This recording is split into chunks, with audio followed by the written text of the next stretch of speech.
Hello, Bill. Good morning, Matt. Welcome to the DMZ, everyone. Is We're this the back in the first saddle DMZ in again, right 2016? after, after a couple, a little time off. We're back in the saddle, giving the people what they want, right? That's what we do. We're just here for ratings, you know. That's It's right. not about it's not about the truth. It's just pleasing the masses. That's the Why job of else the would DMZ. you? That's what this is. Huge ratings business. We're happy to be back. We were extended for yet another season, which is Yes, good to hear. that was exciting Picked news up. to get over the break. That Picked the up. ratings I thought we hadn't were been gonna have strong to. enough. I thought we were gonna have to take this show to Hulu, but luckily the good people at Blogging Heads have renewed us for yet another unprecedented eighth season. I don't even know yet. Many seasons. Well, we're in real crunch time.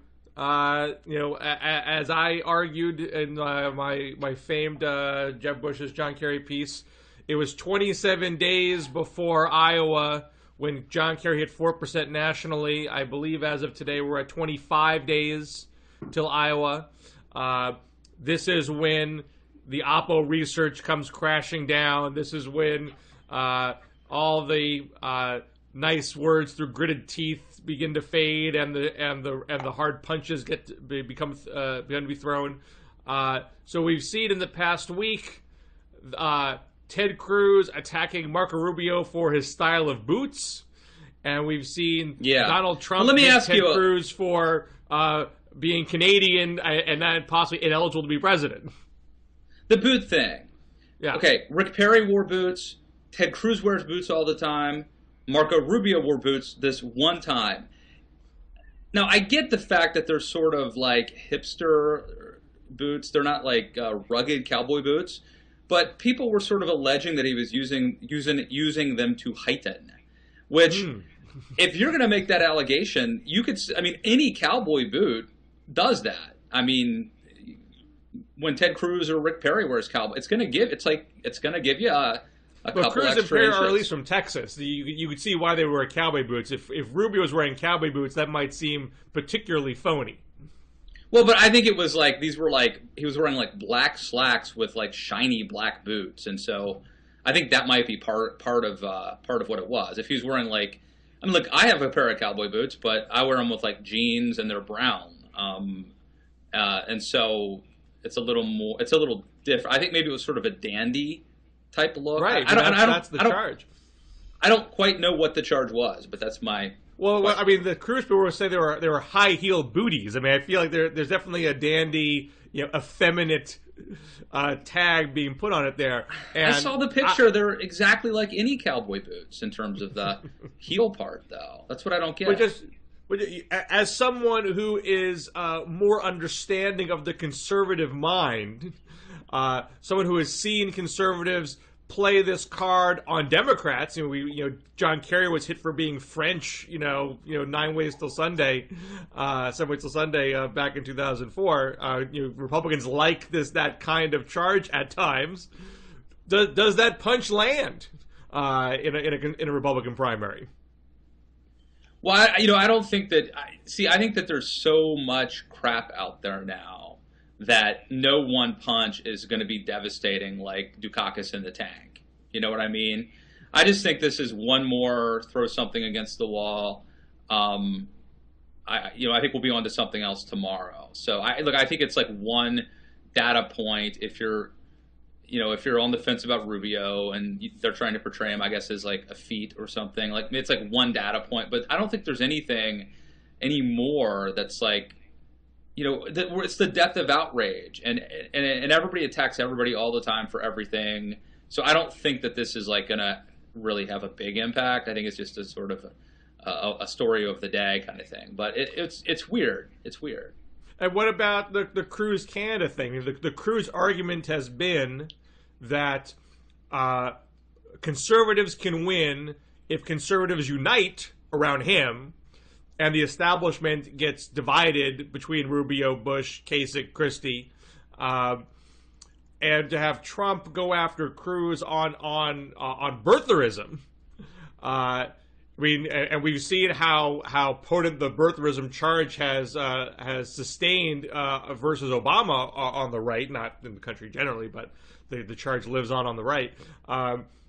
Is that the kind of thing that can, if not defeat Cruz, hold him down, make it, maybe he still wins Iowa, but makes it hard for him to be a uniting figure on the right, because there's going to be a faction that believes that sort of nonsense, and you won't be able to dislodge them? That's a good question. I don't know the answer to it. I have competing theories.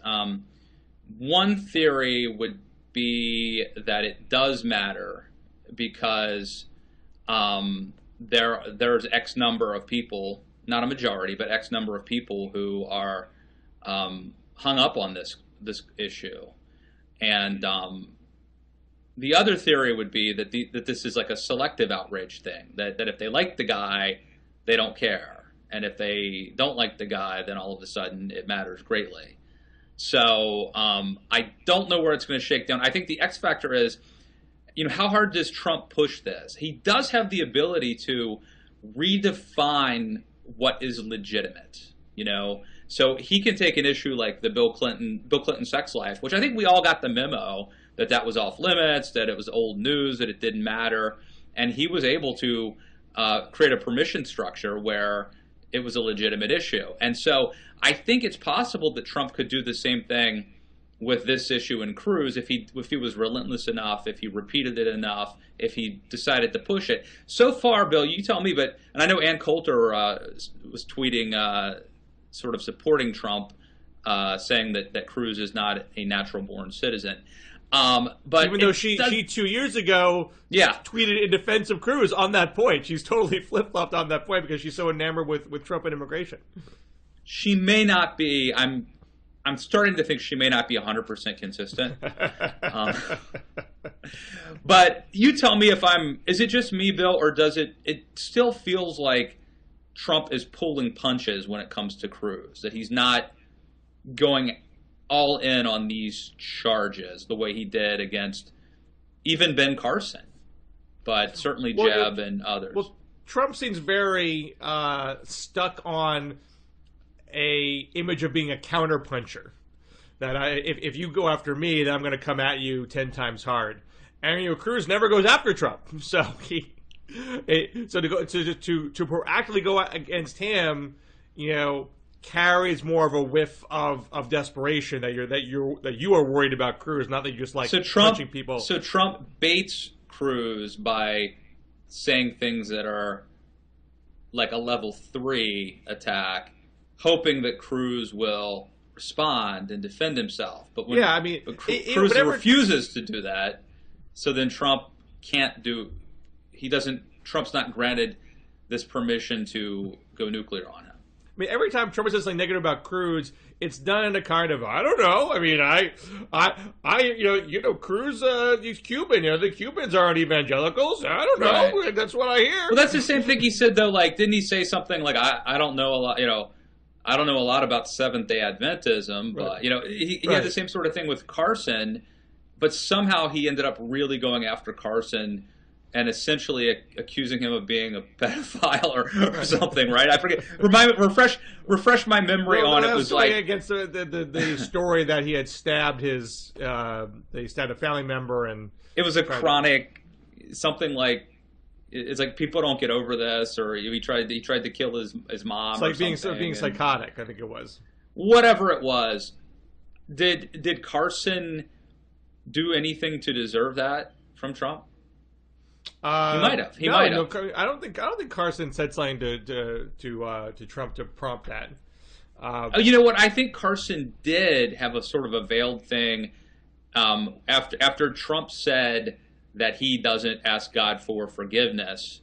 Then Carson said something like he said something about it, and I do know who to ask for forgiveness. It's something like that. So that might have been enough to open the door. But even this kind of tentative swipe at Cruz, part of my theory, I mean, this goes beyond the Jeb prediction, but more just the establishment always wins analysis, is that conservatives don't unify because they find things to not like about others. They're so insistent on purity, their own sense of purity, that they don't budge off of their favorite person and shift to a like-minded conservative. They kind of wait until all the conservatives fall down, then they begrudgingly accept the more establishment pick that's beginning to run away with it. So you don't right now. All these theories are based on I think Rouse Douthat said, well, Cruz will pick up the Santorum voters and the Huckabee voters and the Trump voters because they're like-minded, but we didn't see the Gingrich voters go to Santorum. We didn't see the Bachmann voters go to Santorum, in 2012. Romney still won, even though all those different more conservative candidates were out there on the edges.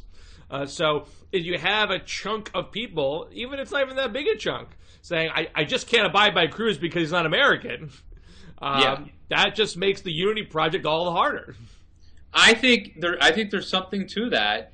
And I think there's a percentage of the Republican base that this could be very problematic for. I don't think it's a majority, but I think there's a percentage, and the percentage ought to love Cruz, right? I mean, these are people who should be Cruz backers, especially if if Trump were to get out. The people who care about the birther issue ought to be Cruz supporters. But this could be a deal breaker for them. Again, though, I do think it depends on how much does Trump go after Cruz. And I wonder, I think it comes down to, does Trump decide he has to win Iowa? If Trump decides he has to win Iowa, then Cruz is an existential threat and he has to be destroyed. If Trump thinks he doesn't have to win Iowa, that he's going to win New Hampshire, then maybe it doesn't come to that. Maybe he just decides it's a better move to not pick a fight with Cruz. Yeah, I mean, it's hard to read Trump's mind here, and it's hard to look at campaign activity as a gauge because Trump's not running a very traditional campaign. But I feel like he has in recent days said some things to suggest that Iowa is not a fatal blow to him. He's at least putting a hedge in there that we shouldn't all declare Trump a loser once he loses, because that's the hardest part about Trump is that since he is a campaign that's solely based on hype, that anytime he does something ridiculous, his response is, well, I'm leading in the polls. So the big risk of Trump is the day where he doesn't lead, that the argument of his unique awesomeness is exposed. Well, I mean, and I think he can, look, if he loses Iowa, I agree. I think he can immediately go into Iowa doesn't matter. If they mattered, Rick Santorum would be president or would have gotten the nomination. Iowa picks Corn, New Hampshire picks presidents, whatever. But then I think if he loses New Hampshire, let's say to Chris Christie, then he's 0 for 2. And then I think this could, definitely collapse at that point, the facade. But I do want to go back to one other point. I have not been monitoring this as I probably should have, but it seems like the Mark Levins of the world, the Laura Ingrams, the Rush Limbaughs, the talk radio hosts, certainly Rush, are in the tank for Cruz. And I think they were, up until now, supportive of Trump as like a stalking horse or whatever. Is that the right term? I don't know. I feel like they kind of looked the other way on Trump, but deep down, they really like Cruz. And they like how Trump makes Cruz look like comparatively experienced and moderate and sensible. And I do think that if push comes to shove, if it looks like this is Cruz's chance to break out and Trump is going after Cruz, and let's say Trump hits him from the left, okay? A great example would be like ethanol mandates, Cruz is going against, I think he's going against ethanol in Iowa. I'm sure Trump is taking the more populist tack. Like, if Trump goes after Rubio over if Trump goes after Cruz over like citizenship and maybe hits him on the left, hits him from the left on ethanol, I could see Rush Limbaugh and others in the talk radio world really pulling out all the stops and turning on Trump, bashing Trump relentlessly, and boosting Cruz. And if you're Trump, that has to be a concern to you, I would think. Well, it all depends on, again, what is Trump's actual game here, which is hard to know. But the other thing that Trump has done, as you alluded to earlier, was that he has contributed in the resurrection of the Clinton scandals. The Paula Jones sex harassment case, the Kathleen Willey sex harassment charge, and the Juanita Broaddrick rape charge, probably the most incendiary of them all. Not only has Trump talked about this, you've had a couple of hecklers at Hillary events raise this. Juanita Broaddrick herself this week tweeted that she never forgets what Clinton did to her. Apparently, she is a Trump supporter, and she's being more. I believe she talked to Vox recently. Paula Jones talked to Breitbart recently. I think it was Michael Tomasky at the Daily Beast that said, "Why are these people always talking to conservative outlets?"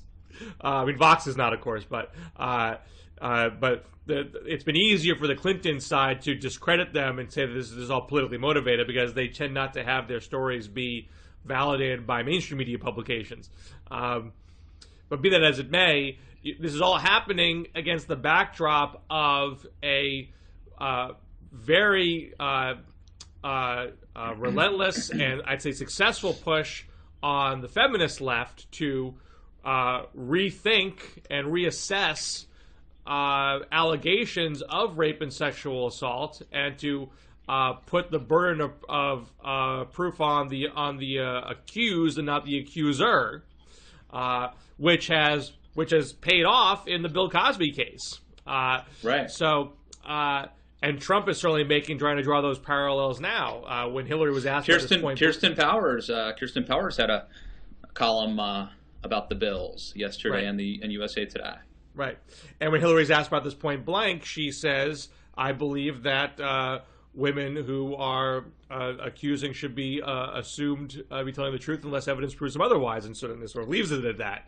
It doesn't get into the specifics about these Clinton cases. What do you think this is a serious problem for Hillary to grapple with? Or, I mean, the counter is that the people on the right have been trying to push these things literally for decades, and it has never worked. Why would it suddenly work now? All right. Well, let me just tell you what I think about it. I have a lot of thoughts about it. First of all, I think this is as I mentioned earlier, I think this is a prime example of how Trump has the ability to shift the Overton window, to create permission structures for journalists and others to talk about things that were considered to be taboo, that were off limits in the past. And so I think in the case of Bill Clinton, the memo went out that this just was not legitimate for a variety of reasons. It's old news. It's not really fair since, Hillary wasn't, she was the victim in many ways. And I think even from a strategic standpoint, you could have said, this is dumb because Hillary benefits politically whenever we talk about this. I mean, she looks like, she ends up looking good. And so whether it's because this is like hypocritical because of Donald Trump's personal background, or whether it's just unchivalrous or ungentlemanly to bring up, or whether it just won't, that dog won't hunt because it's old news and it's been tried and it hasn't worked before. There were like a million reasons why this was not, why conventional wisdom and any smart strategist would have said, just don't go there. Even not that long ago, Rand Paul attempted to go there and it went nowhere. Donald Trump has the ability to change the paradigm. And I think that that this works for a variety of reasons. It really works in a Republican primary where Republican voters they're tired of politicians playing defense. You know, you had a good man like Mitt Romney who said binders full of women.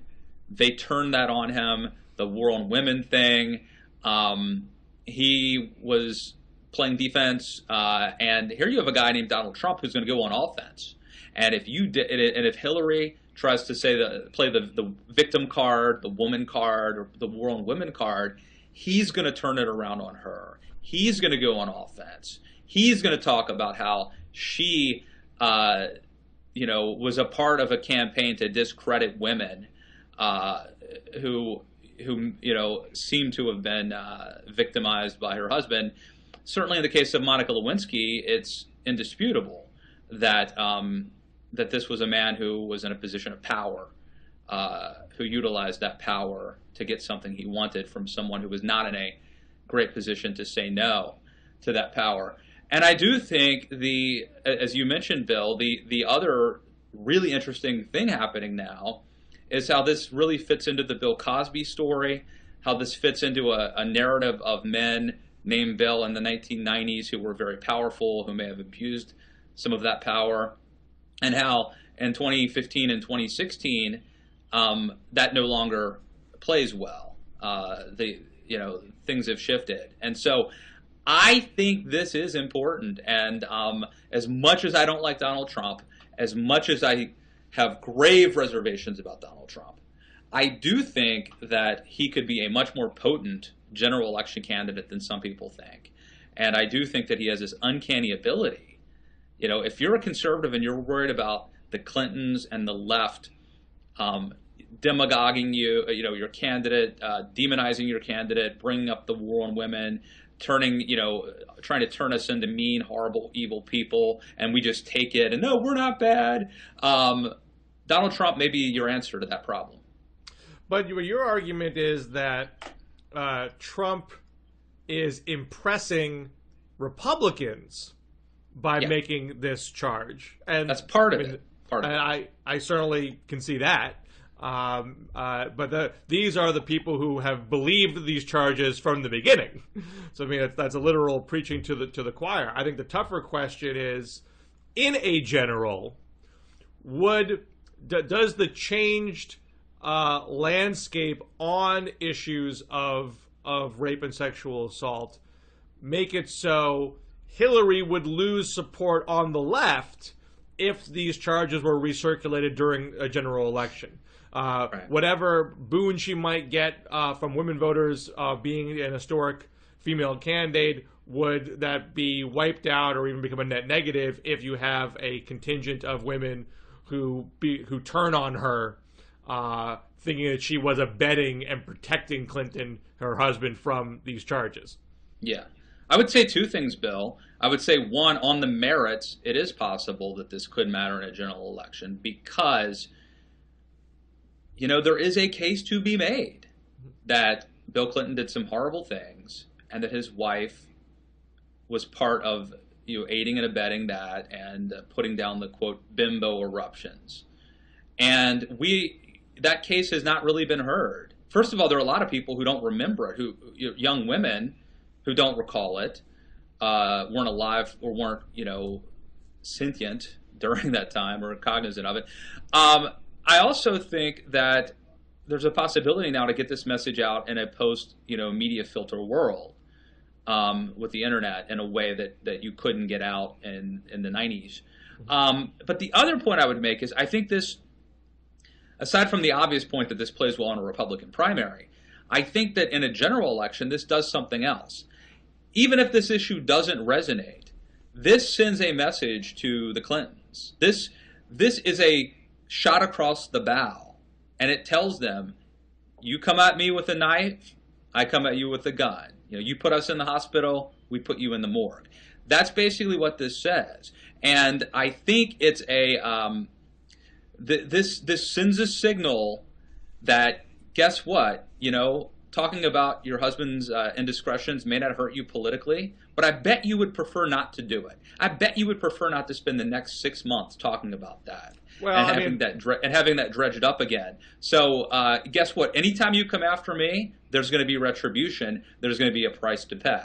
I think Clinton's had no illusions going into this race that these things would get recycled. I mean, when Hillary was asked that question at her town hall, you could see she did not, flinch an inch. She knew exactly what was coming and knew exactly how she wanted to answer it. But Mitt Romney or Jeb Bush, God love them, raising this issue is entirely different than Donald Trump coming after you with this. But whoever it is, even if a Jeb was reluctant to do it, somebody else is going to. So not the same. But the point is that I think they've had their meetings on this subject. But I think you're underestimating how much of a game changer Trump is. It's not that he does it; it's how he does it. Well, what I think is somewhat potentially undermining for the right on this is, Trump and others don't make this case in any other rape case. They never, ever, ever say we should always believe the accuser in these instances. That is not the conservative message on this subject. They only make the case when it comes to the Clintons. Well, there's hypocrisy on both sides of that too, right? I mean, if the left believes, Hillary Clinton, in fact, says that, you basically believe every victim, people are guilty until proven innocent, and yet Bill Clinton gets a pass. I mean, so, I think there's hypocrisy on both sides, and I think Trump is the most hypocritical of all. I mean, if he thought Bill Clinton was a man capable of doing the things that he alleges that he did, then why is he palling around with him and saying great things about him and inviting him to his wedding? I mean, Trump is compromised in all sorts of ways on this subject. Yeah, including his own. Yeah. So, but I think this is more about like the gamesmanship and defining the issues. In other words, a lot of what a campaign is about is who's on offense, what are we talking, if we're spending the whole campaign talking about, legitimate rape, then Republicans are going to lose, except if Trump redefines who's on defense over that issue. So I think this is a lot of strategy and gamesmanship and the art of the deal kind of stuff that Trump's really good at. Now, the interesting thing will be, I think it's possible, for all the damage that Trump can do to the Republican brand, potentially branding it as a nativist, racist political party, I think it's possible that he is legitimizing formerly taboo issues that could be exploited by other Republican candidates and reporters by creating a permission structure to talk about things that would have been otherwise unthinkable. So it's possible that if Trump goes down at the right time, he will still have been a net positive for the Republican Party. Believe it or not, after all this time. Well, I know you have to go in a little bit, so I want to shift to one more topic before you have to go, and that is the presidential announcement of executive action on background checks for guns. Delivered on Tuesday. I believe today there's going to be a town hall. We're taping on Thursday, so that hasn't happened yet. Don't know what has transpired there. But I'm curious if you think this is politically wise or politically inept on the part of Obama and the Democrats generally. This is an issue that Democrats have been skirting for a long time. You could argue that Obama was able to get elected because he de-emphasized guns in 2008 and 2012. It wasn't until after he was reelected that Sandy Hook happened, and that became more of a focus in the second term. But he was able to win states like Colorado, Iowa, Ohio, because he was downplaying the issue, and those who are in the middle or left leaning but like their guns didn't have to worry about that issue with him. Now, Hillary's embraced it, in full force. Obama is maintained the focus on it. We're having mass shootings every few months, it seems. It is not implausible that there would be a mass shooting in the middle of the 2016 general election. So you might not have a choice but to deal with it. So is Obama leading the Democrats on a bad path in that respect? Or is he being smart by not talking about broad-based bans, but talking about better background checks, which is an issue that has more broad appeal, an issue that a lot of Republicans in the past had been partial to. Even the NRA was partial to it once back in the day. I guess my thinking of this is sort of analogous to abortion with Republicans, where in the 90s, when they were narrowly focused on partial birth abortion, their language, they were in much better shape than when they started talking about illegitimate rape in this decade. Once they got too broad with their anti-abortion attacks, they got in politically weaker ground. When they were surgical about it, they were in stronger shape. So is this Obama, finding the right spot, or taking on an issue they shouldn't have? They wouldn't be wise to take on at all. I don't think it matters much, because I think my sense is that we've sorted so much now that that people who care about the Second Amendment are in the Republican camp, and people who worry about gun violence are in the Democratic camp, and so I think it's probably a smart move overall.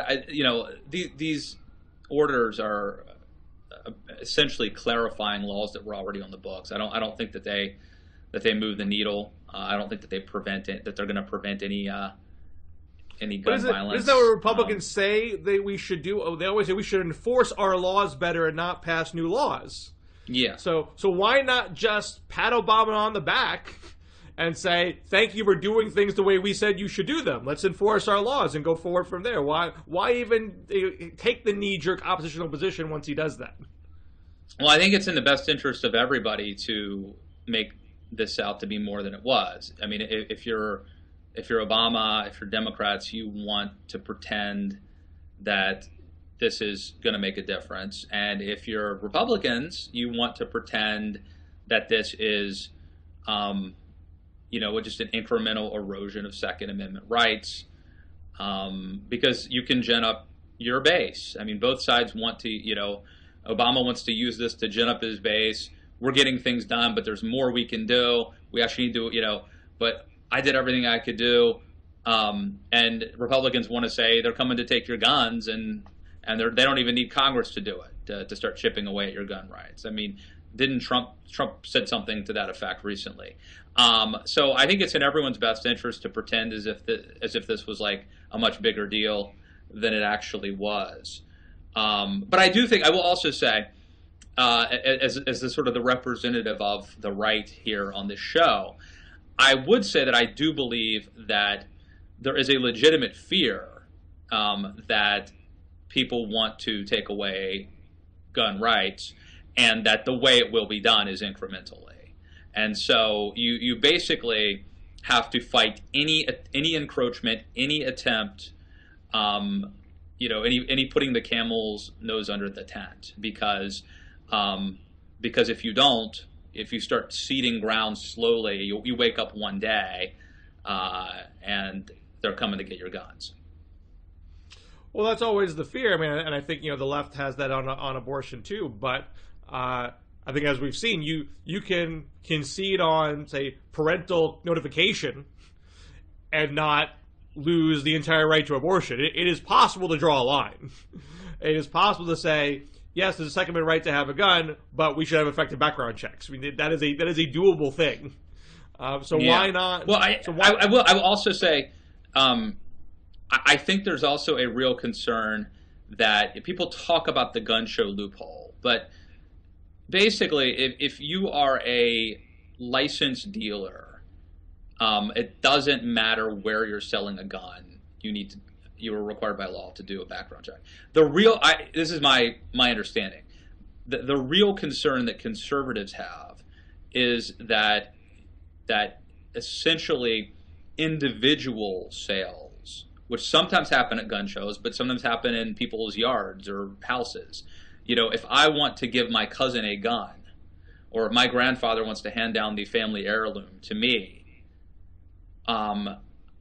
we don't want a situation where you have to go to a gun store, register the gun, perform a background check, that sort of onerous level of governmental regulation and red tape.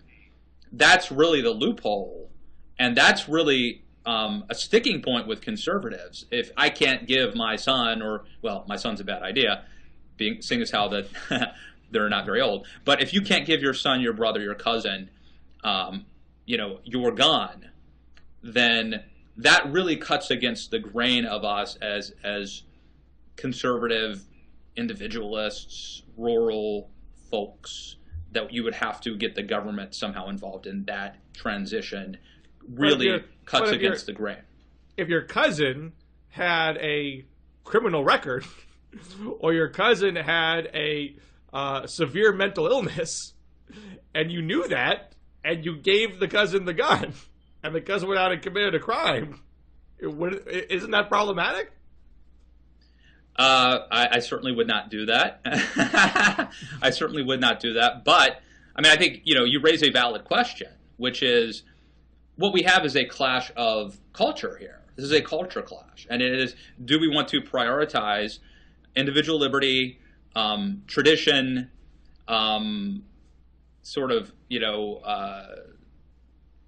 individual rights versus, making sure that people don't slip through the cracks of the system, versus kind of collective concerns about guns. I mean, in other words, I think we've gotten the low-hanging fruit. Like, I think that, like, most people are okay with, if I go to a gun store and stand in line and buy a gun from a licensed dealer, and they do a background check, this is me being in the public sphere, and that's one thing.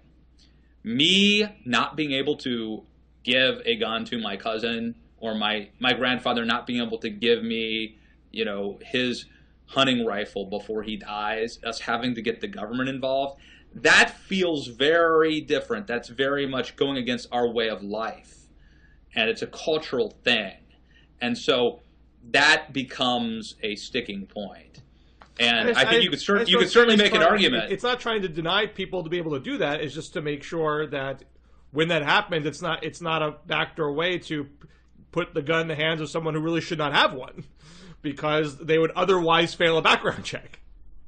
You could certainly argue that, but I'm just telling you that is that feels different, because it's a sort of an intimate, personal, familial thing that it feels artificial to have to get the government involved in that process. And then, of course, I mean, you also get into stuff about, now the government knows that I have a gun, there's going to be a database. I mean, there's all sort of, you could go down that rabbit hole, that sort of conspiratorial paranoia. But even putting that aside, there's something that just goes against a rural tradition that getting government involved in culturally clashes with. So let's say, hypothetically, that there is a mass shooting in the fall of 2016. I think what we've seen so far is that these instances tend not to move the needle. Yeah. People who are pro-gun rights are still pro-gun rights. They don't change their mind after an incident. If anything, they say, let's go out and buy some guns so I can protect myself. But there does seem to be, I think, an increased intensity on the anti-gun side when these things happen. And especially when they happen in particularly dramatic and tragic ways, like with Sandy Hook. Kids are involved. Do you see any risk on either side of this issue becoming a flashpoint, weeks before election day, or is it just a wash because both sides are dug in and it's not a tipping point? I think it's a wash, Bill. I think it's a wash. And we were talking earlier off the air about how, in the old days, liberals might have been like, hey, how can we get these Trump voters, Mm-hmm. And now they don't even care because they don't need them.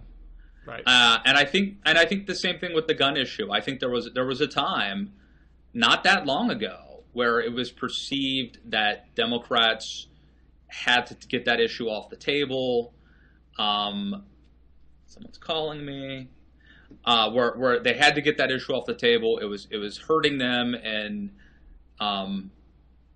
places like Virginia, and that if they could just get that issue off the table, they could win, some purple states. I think that's gone now. I think it's a wash. I think it's, maybe there's still some in Colorado. Maybe, I'm sure there's still on the margins some places, and one state could make the difference in a presidential election. Granted that, but I don't feel like it matters that much. I will say an irony that's slightly off topic, but something you said reminded me of it. Hollywood. I feel like all the time Hollywood's full of leftists who make movies who make me, in some cases, more conservative. And a couple years ago, I watched World War Z. Have you seen this movie? Have you read the book, Bill? I've not seen it. When I was 4 or 5 years old, I used to play with Max Brooks, but oh, that's right. But I haven't had much contact with him since I was a child, and I've been a poor friend and not consumed his art in his adulthood. Well, the book's better than the movie, but in the movie, my takeaway from the movie was I needed to get more guns, just in case, God forbid, there is a zombie apocalypse. It's good that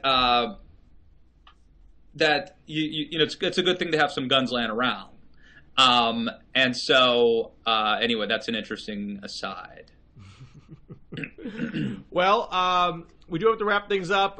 You might have forgotten, Matt, but we are less than 3 weeks away from the official publication date of the book Too Dumb to Fail by one Matt K. Lewis. I'm embarrassed that you bring this up. I don't like to talk about myself. I don't like to talk about the book. But since you brought it up, by all means. Yeah, so if you want to be the first one on your block to have one, you might already have lost that battle. Yeah, the pre-orders, I think, are through the roof. So I don't know if you're going to be the first one. But if you want to be the first one, this is your last chance to do the pre-orders. Otherwise, you're gonna have to wait in some giant line at Barnes and Noble if you're going to get it now after this week. So we know that's a lie, Bill. Let's get past the. I'm in the begging stage now. I think here's the deal. If you like what we do here, then you're going to love the book because it's a lot of what we talk about here, but better. More thought out, more detailed, and more fleshed out. Yeah, I think that sells it short. I think there are a lot of books by political writers, and where readers think, I have read all this guy's stuff already. Why should I pay for it now? And having seen the book and having talked to you every week and seeing what you write, I can tell you there is a lot in this book that you have not written about publicly. That's true. That will make a lot of waves. This is not humdrum, recycled old news kind of stuff. You're breaking a lot of ground in this book and you have not gotten into it publicly yet. And I think if anyone wants to see your case on where the Republican Party should go from here, it's people watching this show. These are the people that should be buying your book. All right, I'm not going to argue. I can't argue with anything you said, and I can't say it any better. So, you know what to do. Pre-order that book. It's called Too Dumb to Fail. Amazon.com. What else, Bill? Well, you got anything in the hopper right now? I got nothing. It's all you. The cupboard is bare. Okay, then get 2 copies in that case. Just pre-order 2 copies. One for me, one for Bill. And thank you for watching us, and thanks for renewing us for yet another season. So. And I got a little vacay next week. We got to work out whether I can do next week or not. Okay. We'll figure something out. Okay. All right, guys. Thank you, and we'll see you all. We'll see you soon. Either way. Thanks, guys. Take care. Thanks, Bill.